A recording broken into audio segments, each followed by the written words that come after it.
Witajcie drodzy widzowie w drugiej części Prawdziwego Przewodnika. Zapraszam do oglądania. Zwiedziliśmy już najpiękniejszą uliczkę w Rzymie i poznaliśmy jej tajemnice. W tym odcinku odwiedzimy słynny Panteon. Poznamy tajemnicę fontanny. Również poznamy historię kopuły w Panteonie i inne ciekawostki z nią związane. Zwiedzimy urzekająco piękny plac Navona i poznamy jego prawdziwą historię. Mam nadzieję, że podobało Wam się zwiedzanie Zamku Świętego Anioła. Zapraszam na ciąg dalszy zwiedzania.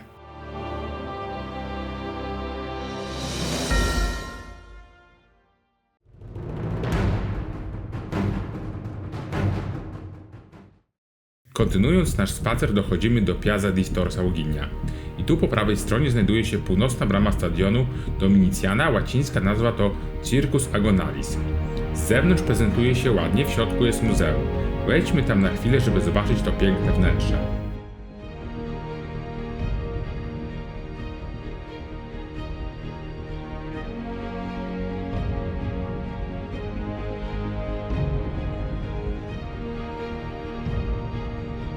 Stadion Dominiciana w starożytnym mieście zajmował obszar dzisiejszego Piazza Navona. Stadion został zbudowany przez cesarza Domicjana w 1985 roku. Miał 276 metrów długości, 106 szerokości i mógł pomieścić 30 000 widzów. Miejsce to w przeciwieństwie do Koloseum służyło bezkrwawym zawodom sportowym w stylu greckim. Ciekawostką jest to, że pozostałości stadionu, które widzimy powyżej na zdjęciach, znajdują się 5 metrów niżej od poziomu placu Navona. Po licznych przekształceniach poziom placu został podniesiony. Obecnie stadion Dominiciana znajduje się pod Piazza Navona. Został całkowicie odrestaurowany i tym sposobem po latach destrukcji obiektu oddano go do oglądania dla publiczności. Wychodząc z muzeum skręcamy w prawo i naszym oczom ukaże się ogromny plac z widocznym z daleka obeliskiem. Podejdźmy bliżej do naszej pierwszej fontanny, położonej najdalej.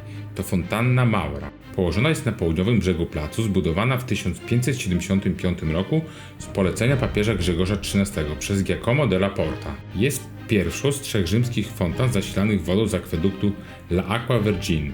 Akwedukt zbudowany w XIX roku przed naszą erą przez Marka Agrypę. W centralnej części fontanny widzimy postać Maura według projektu Gian Lorenzo Berniniego z 1654 roku. Otaczają go delfiny, trytony i inne morskie stwory, dodane dopiero w XIX wieku przez Luigi Amici.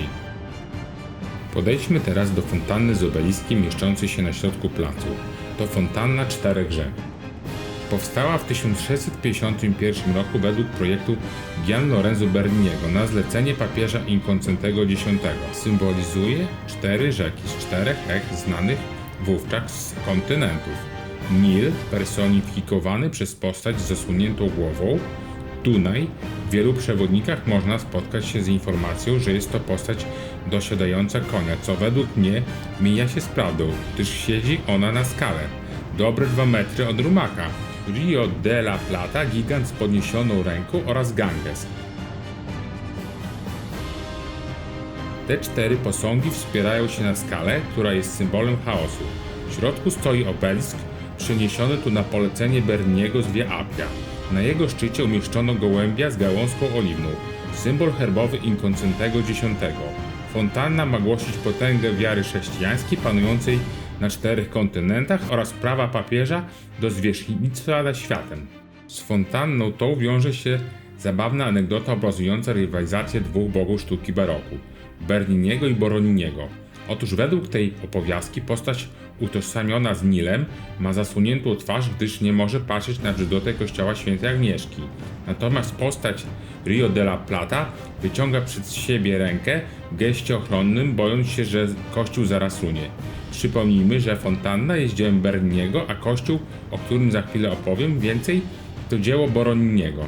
Oczywiście to tylko legenda, tak naprawdę kościół powstał później niż fontanna. Obejdźmy naszą fontannę dookoła, żeby przyjrzeć się jej bliżej i opowiem jeszcze trochę o jej architekturze. Cokół powstał z jednego dużego bloku trawertynu przywiezionego w 1648 roku z Tivioli. Bernini pracował nad większą jego częścią przez około 2 lata, nadając mu kształt skały pełnej egzotycznej roślinności oraz zwierząt.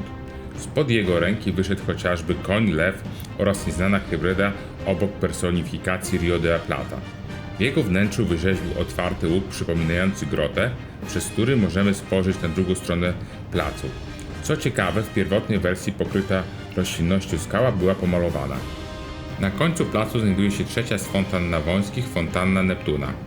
Kiedyś nazwano ją fontanną kotlarzy, ponieważ znajdowała się blisko małej uliczki, przy której znajdowały się warsztaty kowalskie, wytwórcy garnków i patelni oraz inne zakłady metalowe, a wszystkie one wytwarzały ciepło.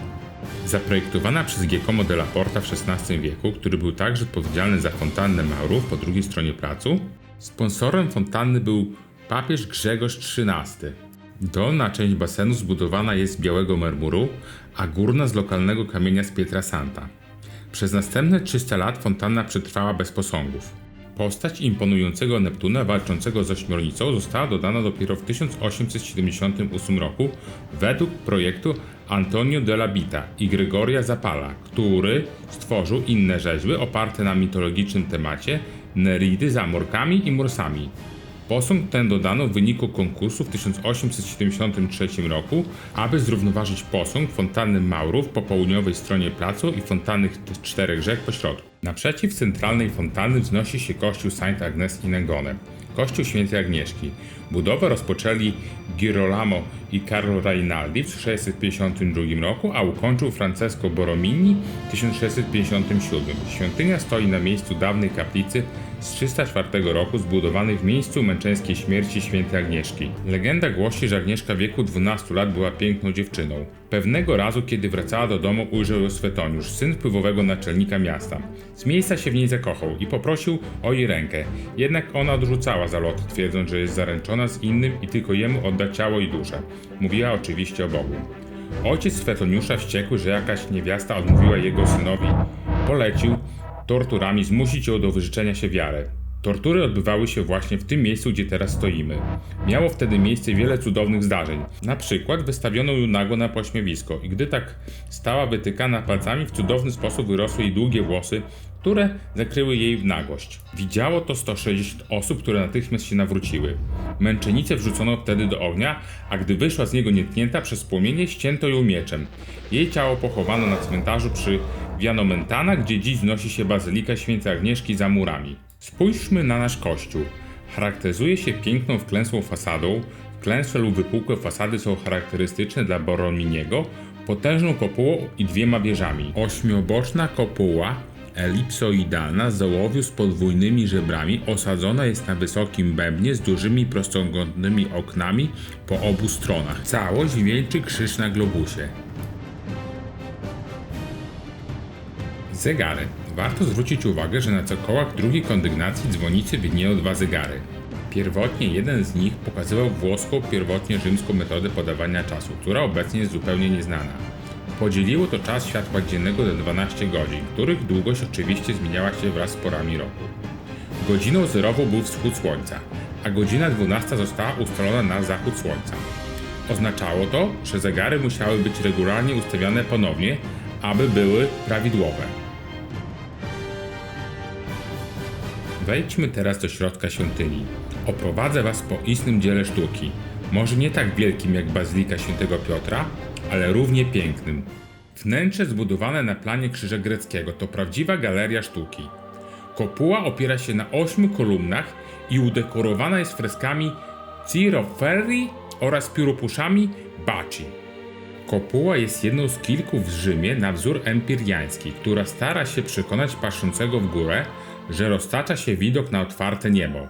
Bęben ma sparowane żebrowane pilastry korynckie pomiędzy 8 dużymi oknami z segmentowymi frontonami z rozciętymi gzymsami. Wszystkie detale są złocone. Niebieskie pasy pomiędzy pilastrami i oknami podkreślają efekt empiriański.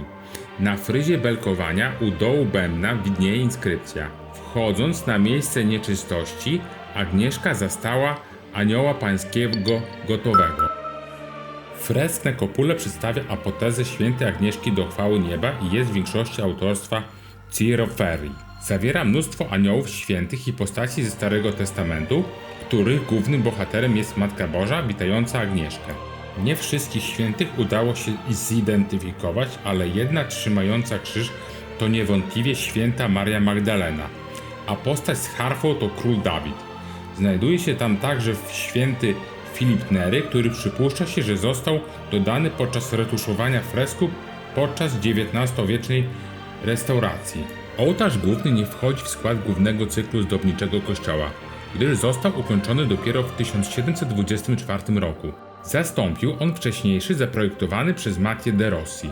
4 żebrowane kolumny kompozytowe w kolorze verde antico podtrzymują belkowanie z fryzem z tego samego kamienia, a powyżej znajduje się rozcięty i ewolentowy fronton, w którym wstawiony jest element przedstawiający gołębicę w chwale. Podobno kolumny pochodziły ze zburzonego łuku triumfalnego Marka Aureliusza w Corso. Jeżeli tak, były one ponownie przycinane w celu usunięcia erozji. Autorem projektu jest Francesco Moderati, a 2 spiłkowe anioły autorstwa Antonio della Bitta. Ustawiono je na obecnych miejscach podczas XIX-wiecznej restauracji. Kaplica Świętej Agnieszki zajmuje prawe ramię greckiego krzyża i jest ozdobiona żółtym alabastrem, brekcją, złoconymi sztukateriami i polichromowanymi marmurami, w tym Verde Antico i Pietra Santa. Przedstawienie wzorowane jest na epitafium Damazego, a symboliczne płomienie są przedstawieniem ognia pokus seksualnych. Święta Agnieszka jest szczególną patronką czystości. Teraz zejdziemy do krypty Świętej Agnieszki i oprowadzę Was po poszczególnych pomieszczeniach. Przy wejściu znajduje się ta oto tablica. Krypta składa się z 3 komór wykonanych ze starożytnych rzymskich pozostałości stadionu, a jedną z nich jest tradycyjny burdel, w którym maltretowano Świętą Agnieszkę. U podnóża schodów znajduje się XVI-wieczny fresk przedstawiający Świętą Agnieszkę podtrzymaną przez anioła. Dalej w ołtarzu znajduje się marmurowa płaskorzeźba autorstwa Giovanniego Buratiego, przedstawiająca Świętą Agnieszkę prowadzoną do męczeństwa. To dzieło niepokojące, gdyż przedstawia 11-letnią dziewczynkę wyprowadzaną z burdelu przez starożytnych rzymskich żołnierzy, a wykonanie rzeźby jest bardzo realistyczne. Freski na ścianach przedstawiają apokalipsę świętego Jana i męczeństwo świętej Agnieszki. Ostatnim pomieszczeniem jest starożytna kaplica, z której powstał kościół. Posiada 2 kolumny z kapitelami jońskimi podtrzymującymi sklepienie sufitowe i pozostałości dekoracji kosmatycznej w posadzce.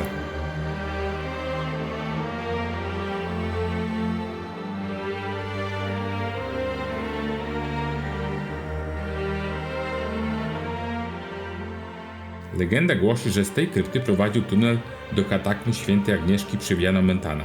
Nie znaleziono żadnego przejścia, które mogłoby dać początek tej historii. Drodzy widzowie, wychodzimy z krypty i kontynuujemy dalsze zwiedzanie kościoła. Następnym zwiedzanym obiektem będzie kaplica Świętego Sebastiana, opracowana przez Boroniniego. Posąg Świętego Sebastiana został wyrzeźbiony w latach 1717-1719 przez Pietro Paolo Campi, ucznia Piera Lagrossa. Zawiera klasyczną ikonografię tego okresu. Przechodzimy dalej do kaplicy Świętego Filipa Neri. Niegdyś była to kaplica Najświętszego Sakramentu, ale w 1908 roku papież Pius X zadecydował, że na ołtarzu należy umieścić czaszkę Świętej Agnieszki. Jest to popularne miejsce w kościele do prywatnej modlitwy i kultu, ponieważ turyści zwykle nie docierają tak daleko.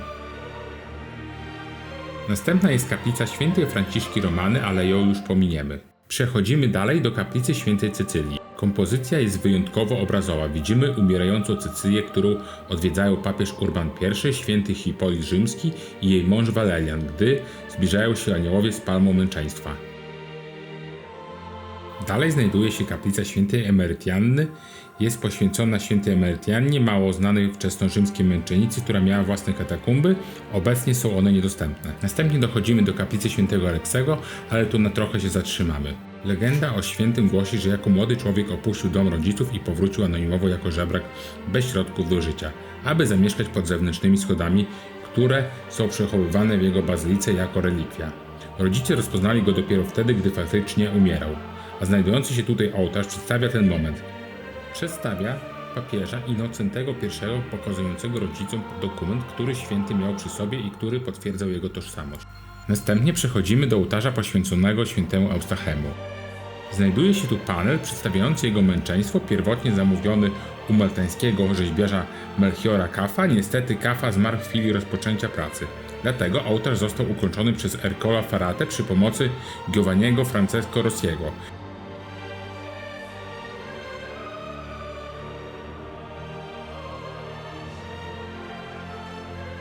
Wynik jest raczej akademicki, daleki od rzeźbiarskiej wrażliwości Kafa. Sufit z aniołami i emblematami świętego Eustachego zaprojektował Ciro Ferri, a wykonał Ferrata. Przechodzimy do grobu papieża Innocentego X. Znajduje się nad głównym wejściem i jest z 1730 roku, autorstwa Giovanniego Battisty Maini. Dzieło przedstawia papieża stojącego ze swoim sakrofagiem, jakby był balkonem, po obu stronach którego stoją dwie pary kariatyd. Postacie kobiece siedzące na sakrofagu to sprawiedliwość i religia. Nad tym pomnikiem znajdują się z kolei organy kościelne. Obecny instrument pochodzi z roku 1914, ale wykorzystano w nim części z oryginalnych organów z XVII wieku, w tym ołowiane piszczałki. Ostatnim obiektem, do którego zajrzymy, jest zakrystia Borromini. Do zakrystii wchodzimy przez łukowe przejście, którego echo odbija się w łuku triumfalnym do apsydy, w której na drugim końcu znajduje się ołtarz główny. Budynek ten jest sam w sobie małym kościołem, a ponieważ został w całości zaprojektowany przez Borrominiego, jest bardzo ważny i liczy się wraz z innymi jego małymi kościołami w mieście. Jest poświęcony Matce Bożej i zawiera ołtarz maryjny kościoła. Kończymy nasze zwiedzanie kościoła. Na zakończenie dodam tylko, że pierwotny ołtarz główny został zastąpiony obecnym w 1724 roku. Co ciekawe, kościół przez ponad 300 lat pozostawał w prywatnym posiadaniu rodziny Pampili. Doprowadzili oni kościół na początku XIX wieku do poważnej ruiny. Trzeba przyznać, że wydali następnie bardzo dużą sumę pieniędzy na gruntowną renowację. Oprócz rzeczywistej korzyści prestiżowej, posiadanie kościoła dla rodziny było miejscem pochówku. Tuż obok kościoła stoi monumentalny gmach Pałacu Pampili. Obecnie w nim znajduje się ambasada Brazylii, ale można wejść do środka i podziwiać jego wnętrza. Powstał w latach 1644-1650 według projektu Girolamo Reinaldi. Składa się z jednostki centralnej, 4-kondygnacyjnej oraz 2 3-kondygnacyjnych budynków przylegających po bokach. Wewnątrz możemy podziwiać m.in. freski Giacanto Giamgani, Agostino Tessi, Andrea Camessi, Gaspardo Duchetta, Giacinti Brandi i Pietro da Cartona. W Vivie znajduje się w nim bardzo dużo dzieł sztuki, rzeźb, obrazów, zresztą zobaczcie sami.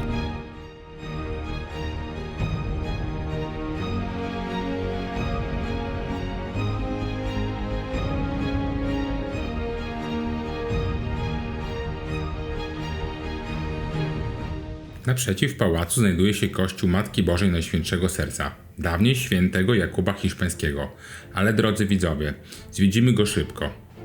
Źródła historyczne podają pierwsze wzmianki o nim już w 1259 roku. Prawdopodobnie przeznaczony był na jubileusz 1450 roku dla biskupa Sewilli Don Alfonso de Paradinas. Później został zamknięty dla kultu i w 1878 roku sprzedany na aukcji. Kupiony przez francuskich misjonarzy Najświętszego Serca, został najpierw zmodyfikowany i odrestaurowany przez architekta Luca Carmini, a następnie także w związku z realizacją Corso Riscamento i Arnoldo Fascini. Wnętrze posiada 3 nawy ze sklepieniem krzyżowym oddzielone filarami klapowymi. A tak wygląda kościół od ulicy Corso Rinascimento. I na koniec zwiedzania placu ciekawostka historyczna. Na placu Navona przez przeszło 2 stulecia odbywały się bitwy morskie. Pomyślicie, ale jak? Przecież na nim nie ma obecnie wody, a do Tybru jest kawałek, więc wysłuchajcie tego.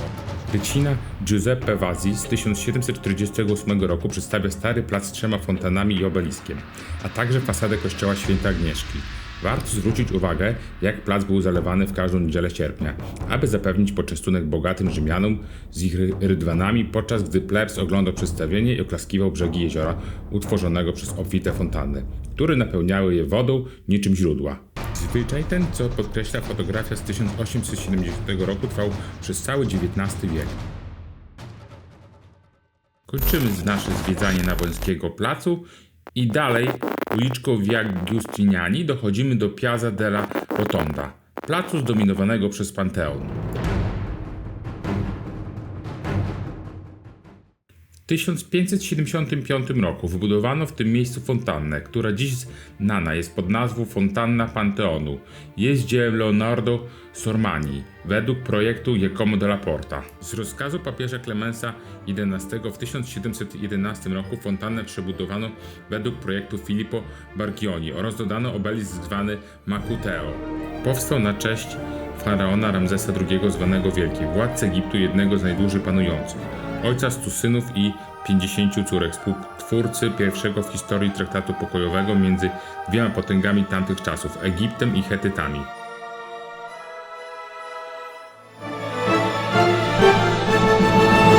Teraz przyjrzyjmy się nieco podstawie fontanny. W 1711 roku z woli papieża Klemensa obelisk Ramzesa II stoi na fałszywym klifie trawertynowym, na którym wstawiony jest cokół ozdobiony na rogach delfinami. Natomiast na dwóch ścianach tego samego cokołu wyrzeźbione są dwa monumentalne herby Albanów. Na pozostałych ścianach powtórzone jest motto celebrujące interwencję Klemensa XI. U podstawy cokołu znajdują się napisy dotyczące renowacji. Podczas restauracji w 1880 roku oryginalne maski, przechowywane w Muzeum Rzymu, zostały zastąpione XIX-wiecznymi kopiami autorstwa Luigiego Amici.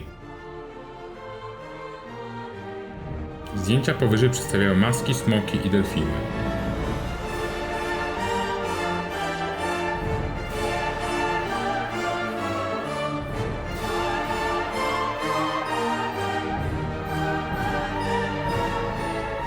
Wykonany w czasach Ramzesa II obelisk masuterski został przetransportowany do stolicy w czasach Dominicjana i pierwotnie stanowił część świątyni Izydy.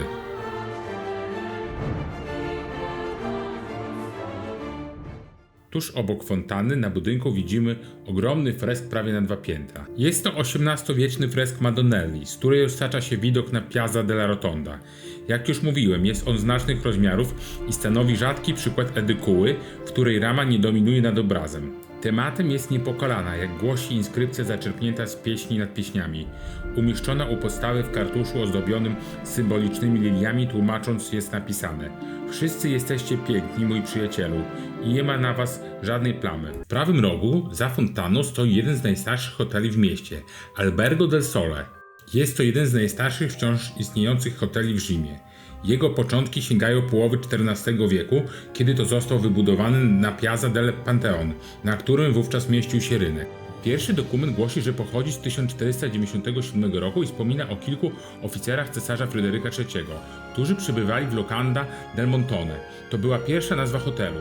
W 1500 roku należał do rodziny Alberini, następnie przeszedł w ręce Turków, a następnie duchownego Giovanniego Bitonto. W 1600 roku majątek stał się własnością sióstr benedyktynek Santa Maria in Campo Marzio i zmienił nazwę na Albergo del Sole. W 1968 roku hotel został sprzedany przez rodzinę Musi, która była jego właścicielem od XIX wieku, a nowi właściciele przeprowadzili ważną renowację wnętrza. Na fasadzie znajdują się dwie tablice upamiętniające pobyt Ariosto w 1513 roku i Mascaganiego w 1890 roku. Dodam tylko, że hotel posiada 32 luksusowe pokoje z ładnym XVII-wiecznym holem.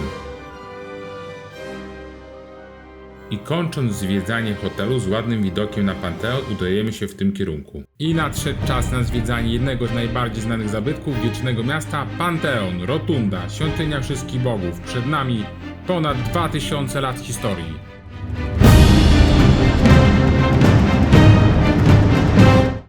Pierwsza świątynia stanęła tu w latach 27-25 przed naszą erą na zlecenie Marka Vespasiana Agrypy na cześć zwycięstwa Oktawiana nad Kleopatrą i Markiem Antoniuszem w bitwie pod Akcjum w 31 roku przed naszą erą. Była budowlą prostokątną. Po pożarze w roku 80 naszej ery próbował ją odnowić Domicjan. Jednak uderzenie pioruna w 110 roku ponownie ją uszkodziło. Udało się to dopiero cesarzowi Hadrianowi, który w latach 118-125 całkowicie zmienił jej wygląd, zachowując jedynie dwa oryginalne fragmenty, portyk i nadproże. Świątynię odbudowano na planie okręgu i obrócono ją o 180 stopni. W 609 roku cesarz Fokas podarował świątynię papieżowi Bonifacemu IV, który zmienił ją w kościół pod wezwaniem Santa Maria od Martyres. Dzięki temu obiekt przetrwał do czasów dzisiejszych, choć nie ustrzegł się grabieży. W 663 roku cesarz Konstans II Brodaty nakazał zdjąć pozłacane płytki pokrywające kopułę i wykorzystał kruszec do bicia monet. W 735 roku pokryto kopułę ponownie, jednak już nie pozłacanym brązem, lecz zwykłą blachą ołowianą. Ponieważ w XIV wieku Panteon pełnił funkcję fortecy, co go trochę wyniszczyło, w renesansie podjęto się restauracji obiektu. Pracami kierował sam Rafael Santi. W czasach późniejszych Panteon znów cierpiał z powodu grabieży, m.in. w 1632 roku, kiedy to papież Urban VIII Barberini przeznaczył kwiatony z brązu i strop kasetonowy portyku na dekorację nad grobem świętego Piotra w Watykanie.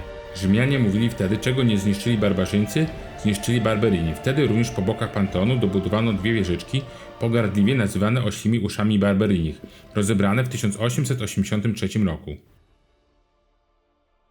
Panteon do dziś zadziwia jedną rzeczą.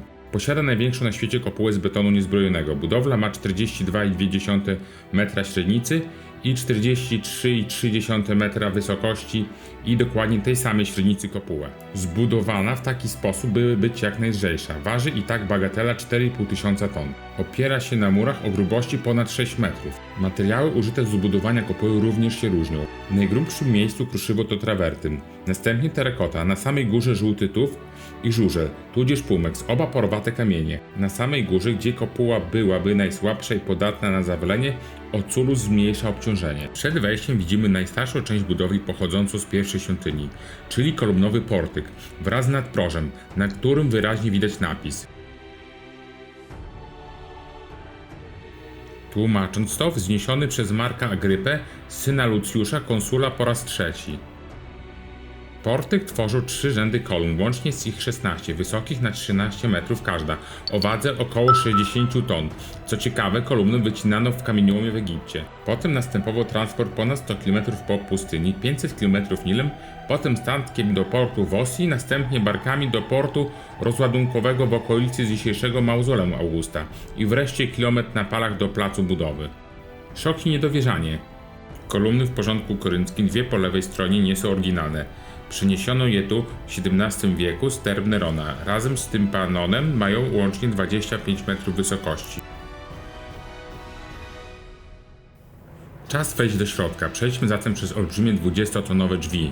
Okrągłe wnętrze kryje wiele kaplic oraz edikol. Przyjrzyjmy im się z bliska. Przedstawię Wam powyżej plan zwiedzania. A zanim to zrobię, przyjrzyjmy się jeszcze kopule, w której znajduje się 9-metrowy otwór zwany okulusem, który stanowi jedyną drogę do światła.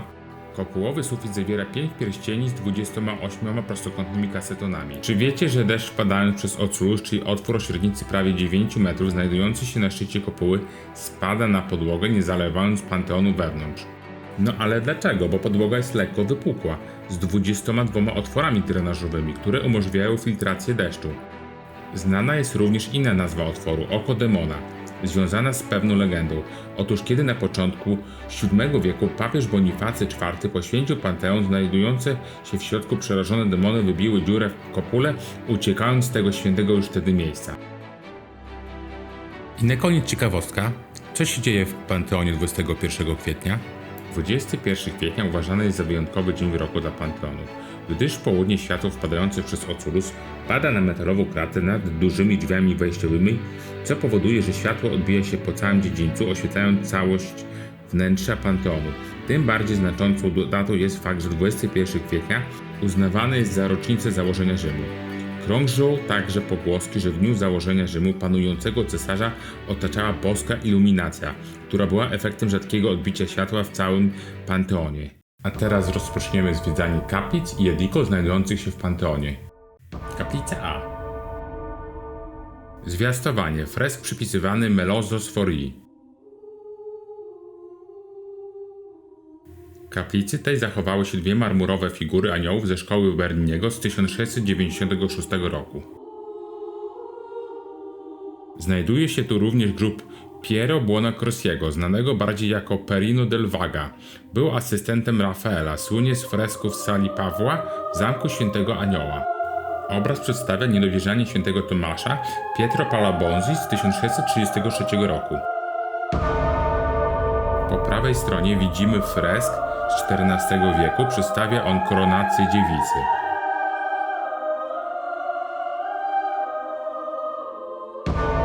To jest grób Vittorio Emanuela II z 1878 roku, dzieło Manfredo Manfredi. Vittorio Emanuel II był pierwszym królem Zjednoczonych Włoch. Panował w latach 1849-1861.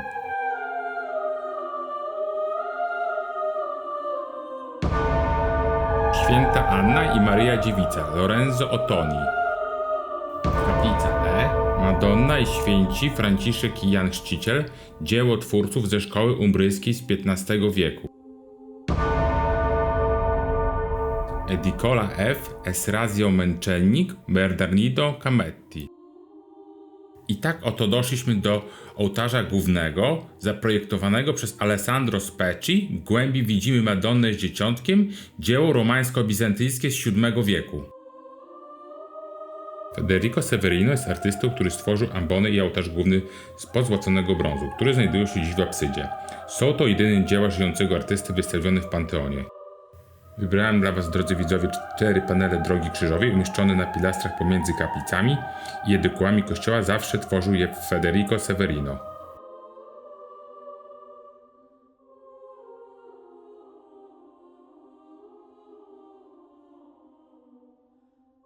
Edicola przedstawia świętego Anastazego, wykonanego przez Francesco Moderati w 1717 roku. Tuż obok znajduje się kaplica z krucyfiksem z XVI wieku. W kaplicy tej, jak stwierdzono na pozostałościach drewnianej trumny, na urnie i na pergaminie zachowanym w archiwach kościelnych, święte oblicze, zwane także chusty worniki, lniane płótno, na którym miał pozostać odcisk oblicza Chrystusa, przywieziony do Rzymu przez Weronikę, pobożną kobietę, która go posiadała, aby uzdrowić cesarza Tyberiusza. Kiedy Weronika zmarła, pozostawiła święty obraz papieżowi Klemensowi I. Święty obraz przechowywano w skrzyni zamkniętej na 13 zamków, a każdy z kluczy trzymał jeden z 13 przywódców miasta. Losy tej relikwii nie są znane. Skalna Madonna to dzieło Lorenzetto z 1520 roku. Nazwa pochodzi od tego, iż Madonna trzyma jedną stopę na głazie. Statua wykonana została na potrzebę ozdoby grobu Raffaella Santi, który zaraz zobaczymy powyżej. Urodzony w Urbino już w wieku 17 lat został malarzem cechowym tego miasta. W 1503 roku z innym wybitnym malarzem Picturicchio ozdobił salę biblioteki w Sienie. Dla fanów aniołów i demonów Dana Browna mam smutną informację. Otóż nie wszystko w książce jest prawdą. Nie wierzmy zatem autorowi bezgranicznie. Informacja, jakoby ciało Raffaella przyniesione zostało z Urbino i złożone w Panteonie w roku 1758, jest fikcją literacką.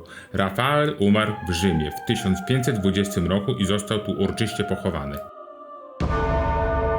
Przed nami grób Umberto I, króla Włoch, syn Vittorio Emanuele II, dzieło Giuseppe Sacconi z 1900 roku oraz grób Margherity di Savoia, królowej żony Umberto I.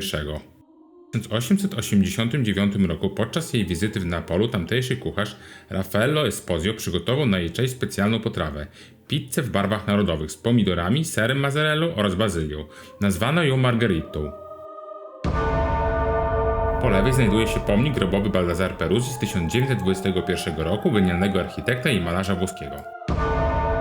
Na ołtarzu znajduje się figura świętego Józefa z Dzieciątkiem Jezus, dzieło Vincente de Rossi z 1550 lub 1560 roku. Odpoczynek podczas lotu do Egiptu Carlo Monaldi z 1728 roku.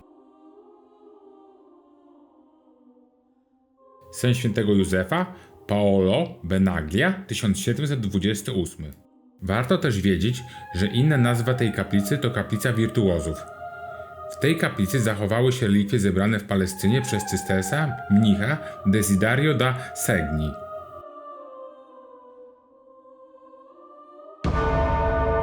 W Edicoli znajduje się obraz przedstawiający niewiernego Tomasza, namalowany przez Pietro Paolo Bonzi. I tym sposobem prawie skończyliśmy zwiedzanie Panteonu. Tuż za Panteonem znajduje się potężny mur. To jedyna zachowana część Saepta Iulia, dużego kwadratowego portyku z późnej epoki republikańskiej przeznaczonego na wybory publiczne. Tuż obok znajdują się fragmenty tzw. Bazyliki Neptuna, ufundowanej przez Agrypę po zwycięstwie nad Syktusem Pompejuszem. Panteon, zwany także Rotundą lub kościołem Santa Maria od Martyres, to miejsce, które fascynuje i zadziwia, ponieważ potrafiło przemienić się, aby zachować. Z miejsca pogańskiego w kościół chrześcijański, zachowując jednak cel, dla którego został zbudowany. Część tego, co nadprzyrodzone, pierwotnie skierowano ku wszystkim bogom, a następnie ku jednemu Bogu, z miejsca zbudowanego przez Agrypa na polecenie Kajbel, która ukazała mu się we śnie. Jest to kościół poświęcony Najświętszej Maryi Pannie. Jest to miejsce, które przyciągnęło znanych artystów, którzy chcieli być pochowani blisko siebie, a przede wszystkim blisko wielkiego mistrza Rafaela.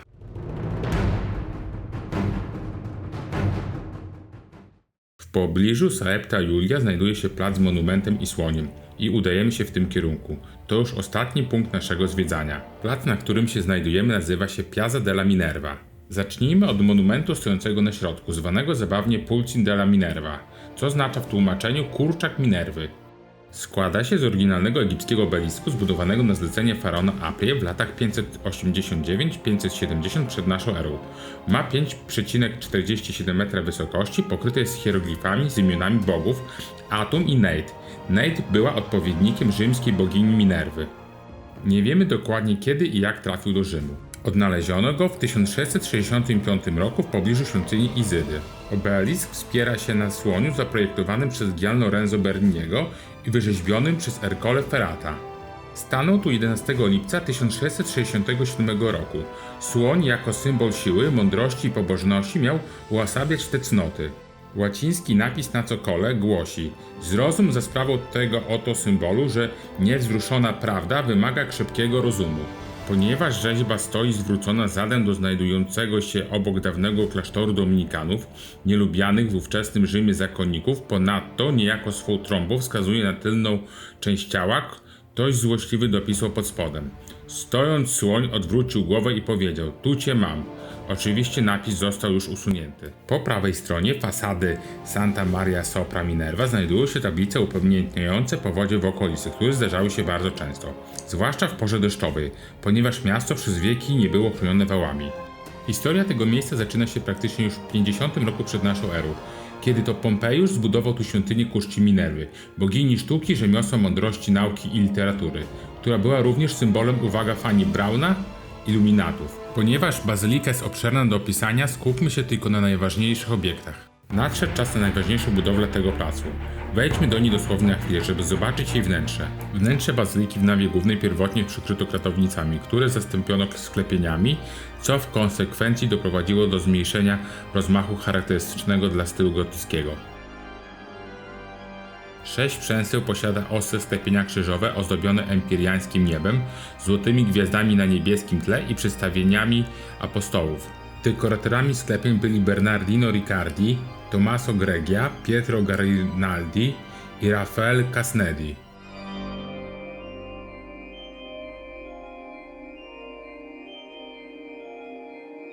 W pierwszej nawie bocznej znajduje się kaplica chrzcielnicy. Kaplicę udekorował i odrestaurował Ragusini w 1724 roku na zlecenie kardynała Scipione Borghese.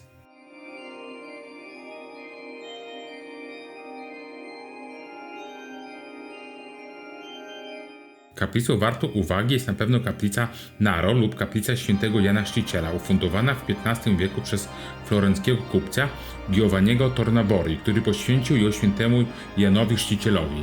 Freski namalowane przez Ghirlandaio zaginęły, przekazana rodzinie Naro kaplica została zmodyfikowana. Francesco Napi namalował na sklepieniach 4 proroków wśród aniołów, 4 ewangelistów na pióropuszach i kazanie chrzciciela na lunecie tylnej ściany.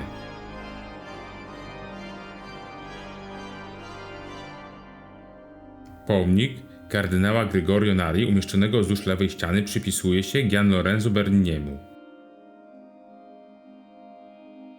Przejdźmy teraz do grobu Ottaviano Ubaldini. Ubaldino pochodził z Mugello, koło Florencji. Uczestniczył w Soborze Lajońskim w 1245 roku.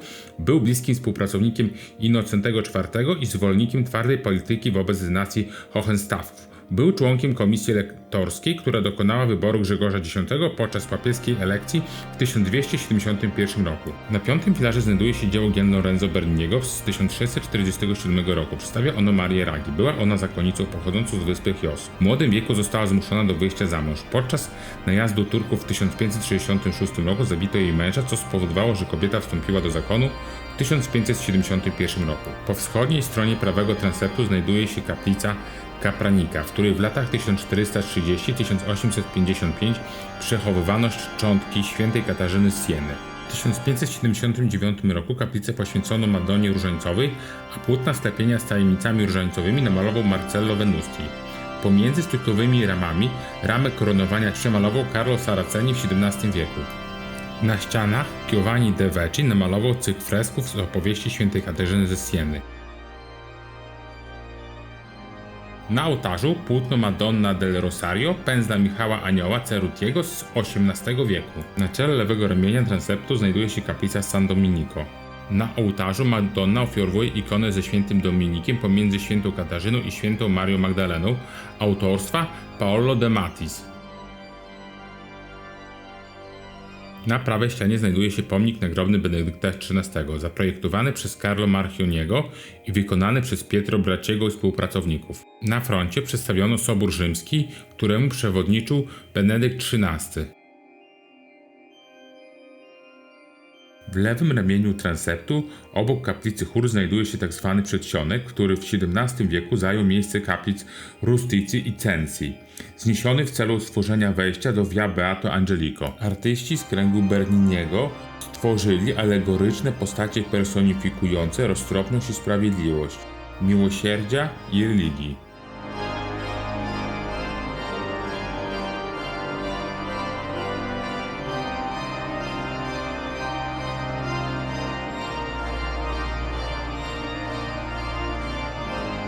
Na prawej ścianie przedsionka znajduje się pomnik nagrobny kardynała Domenico Pimentel.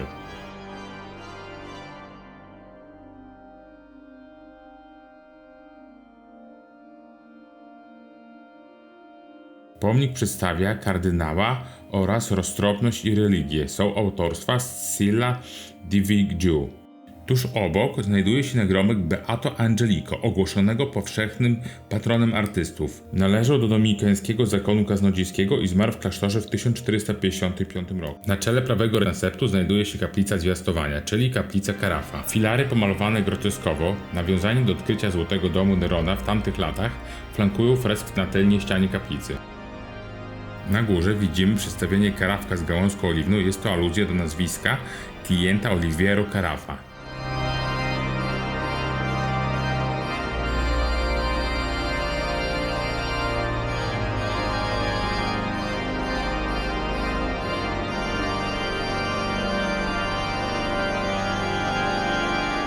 Heretycy.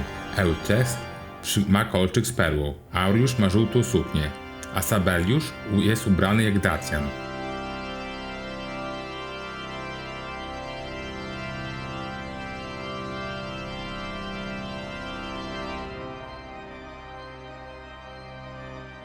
Ostatnią postacią po prawej stronie grupy lewicowej można utożsamić z Niccolò Orsinim, dowódcą armii papieskiej.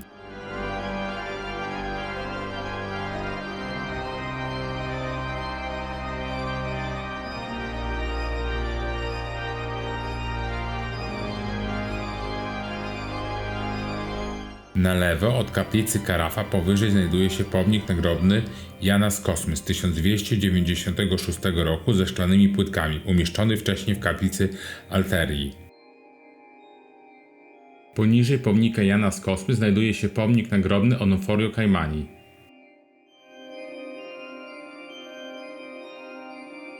Pomiędzy kaplicą Wszystkich Świętych a kaplicą Kapranika znajdują się zabytkowe organy.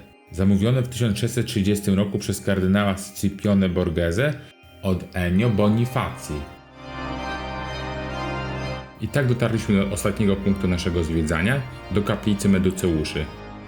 Ponieważ po przebudowie chórów w stylu gotyckim przez Antonio da Sangallo młodszego w XVI wieku, absyda została powiększona w XVII wieku przez Carlo Moderno, aby pomieścić grobowiec i pomniki dwóch papieży z rodziny Medici, grup Leona i Clemensa.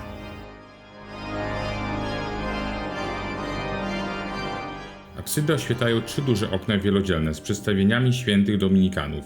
Rysunki Bernardino Riccardiego zwieńczone tą samą liczbą rozet.